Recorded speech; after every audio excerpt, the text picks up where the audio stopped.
Hello there, I am the Biblical Translator, and today's scripture is taken from Luke 6:27 for those who are following me on a daily basis. And this is love for your enemies.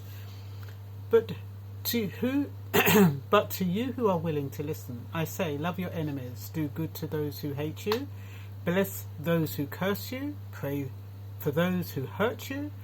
If someone slaps you on one cheek, offer the other cheek. Also, if someone demands your coat, offer your shirt also.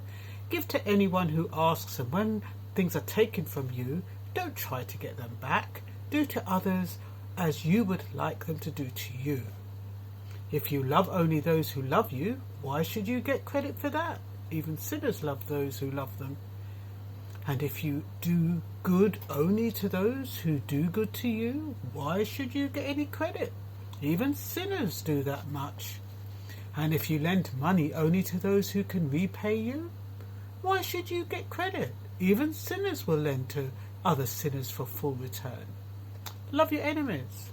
Do good to them. Lend to them without expecting to be repaid. Then your reward from heaven will be very great, and you will truly be acting as children of the Most High. For he is kind to those who are unthankful and wicked. You must be compassionate, just as your Father is compassionate. Now, can you really... I'm sure you can understand why some people just think Christians are doormats. Christians are there to be abused. They're there to be taken advantage of. That's what that implies. It implies that we... Honestly, that scripture implies that we are to be just literally abused and sit there and take it because our reward is in heaven. Is that what that scripture is really telling us? Or is it saying that regardless of what bad people do to you, because people will do bad things, people are unfair, people are angry, people are resentful, people are disappointed, people are jealous and envious. People will do bad things. And I think what it's saying is, look, don't take it on. Don't be victimized by it. Take it on the chin. You're bound to be confronted by people who do not have your best interest at heart. And are you going to try to always be in arguments and have every single day as a challenge? I'm not saying that you must stand up and take licks like some people, in abusive relationships. They believe that because their spouse is their spouse, they're supposed to take licks. No, I don't believe in that. I don't believe you should do anything that puts you in harm's way, because God says, or the commandment says, love your neighbour as yourself. That means you have to love yourself. If you love yourself, you're not going to allow yourself to be abused. But what you might do is that if somebody curses you, you might just think, oh, they've got a chip on their shoulder. It's got nothing to do with me.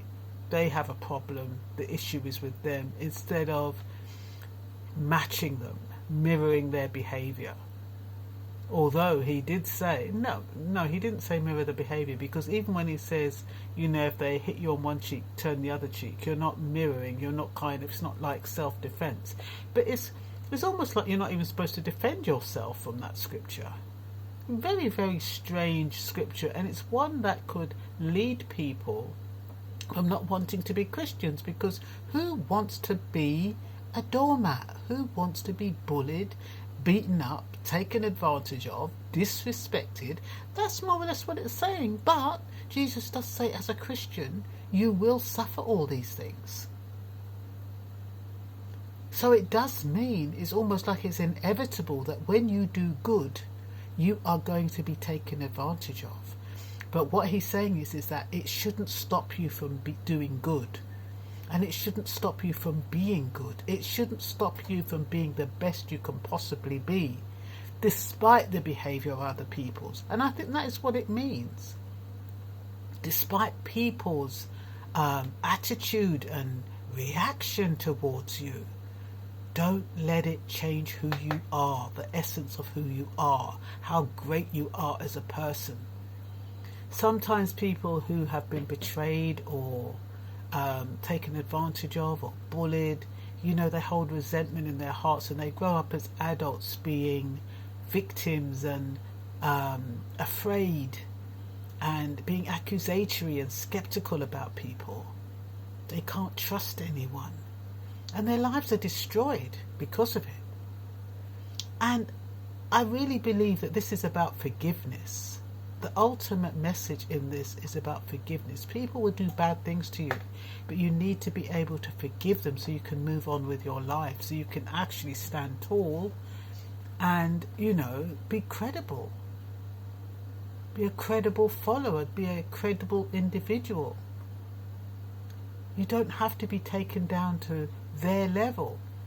And I have to kind of refer again to the P. Diddy's of this world, and the Jay-Z and the Cat Williams and the Beyonce and all of these people who are tearing each other down, who are mirroring behaviours, and it's getting worse and worse. Every day there's a different story that somebody wants to tell, a new disclosure. And what does that do? Does that make any of them feel any better? No. Each one is fearful for their life, because they're saying that there's death threats, and they're saying that this is why Tupac died and Prince died and Michael Jackson died and all of these, Biggie Smalls died. They're saying that all of these people, they went against the system. They went against these celebrities. So when they're disclosing, they're living in fear. They're not disclosing and getting their revenge and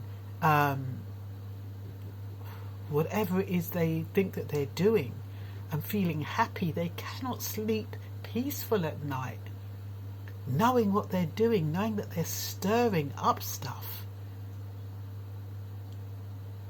And so when you are not being a nice person to another person, despite what they've done, despite how bad they are, there are so many evil people in the world.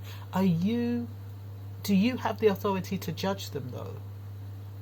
Is it up to you to disclose their dirty secrets? Is it up to you to tell people how they should behave and what they have done? Because when you do that, who's going to judge you? You're going to be judged by them as harshly as they are, because it's about the plank and the speck. Nobody's perfect.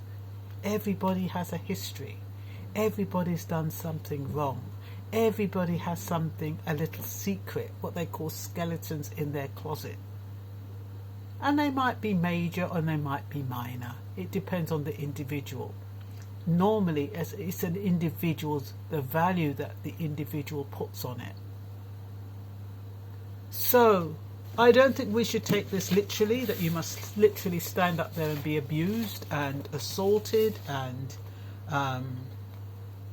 where else? What else did he say?